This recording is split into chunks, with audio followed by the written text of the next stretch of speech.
This is Tim from Your Six Studios. Today in the studio, I'm going to show you how to install apps on your Samsung TV. So if you go on down to home right here, you can see there's 3 different options on the home screen. For you, live, and apps. Just going over to apps. So you can see your different apps that are recommended or the ones you have on your device already pre-installed. Like Disney, Bixby, Tubi, those are the recommended ones.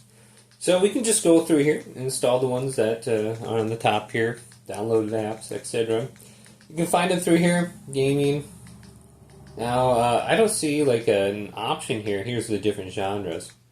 We can just click into one of yours and try to find something. You can go to your app settings, you can update all your apps. Auto update.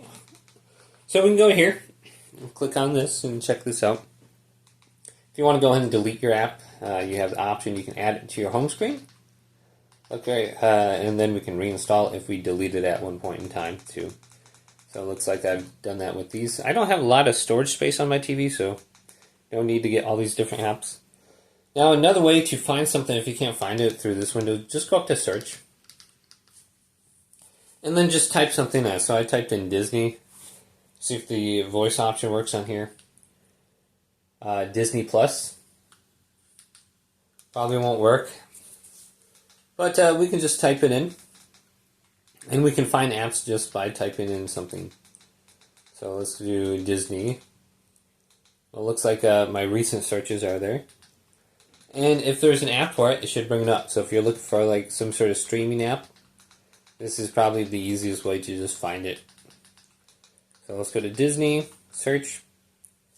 And then my TV is really slow. So it takes forever to find anything. You can type it with your mobile app, your mobile phone, if you download Smart Things. Connect it to your TV. Okay, so there should be a Disney app if you go on down. Here's the app category. You can see how slow my TV is. Maybe there's an update or something. But I can go ahead and get Disney Plus, Koodle TV, Tech Savvy, whatever those are. It looks like something is updating. I don't know. But go ahead and just check that out. Hopefully this video did indeed help you out.